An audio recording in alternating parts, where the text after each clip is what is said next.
Good evening and welcome back to the real world.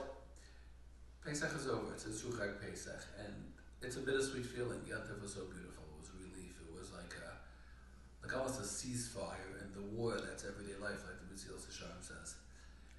At the same time, there's anticipation for this month ahead. People are going back to school. People are going back to work, and we're reinvigorated.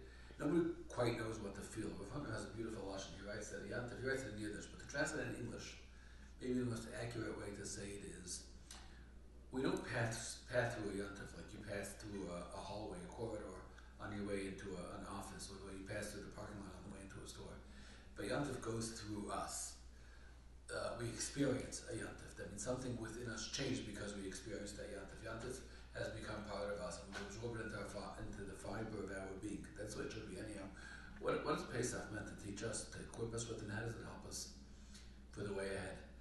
The Gemara tells us about the story of Shir Saima that the Talmidim of Rabbi Akiva died because they weren't covered. They didn't give sufficient honor, respect to one another. And then the Gemara adds a line and it says, "Kulam le'meisu." They didn't die. El Pesach v'Atzeres. Kulam le'meisu Pesach v'Atzeres. They all died between Pesach and Shavuos, as if that's significant, as if it's part of the story. So here's my remember that it's very much a part of the story, because if you understand what Pesach is for, you understand it compounds the magnitude of what they did wrong. Because Pesach, the Rebbe Shalom chose a dehumanized nation, people who were broken, who were beaten, who were oppressed, who were dirty, according to Chazal. Chazal said that they were covered in lice. The people who were just completely, the humanity within them was all. They were slaves.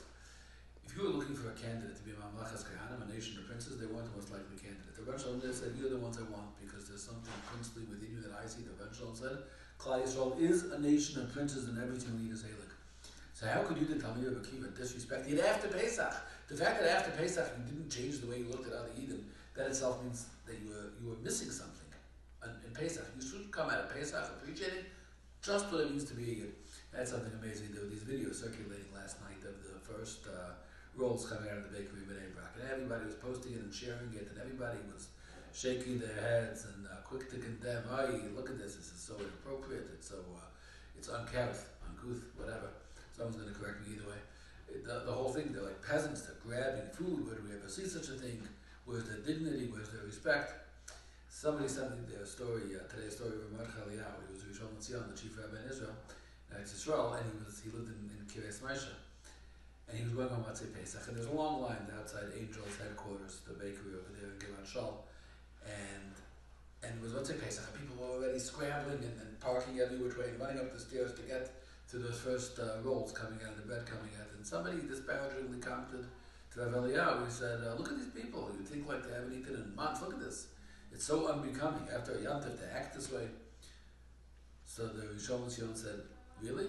I say, look at these people who love bread so much that they're ready to do this. They go running out once they Pesach. They need to have their bread. And they're going to wait online, and they're going to push, and they're going to jostle, and they're going to park illegally, and they're going to pay money. They'll do whatever it takes to get bread tonight."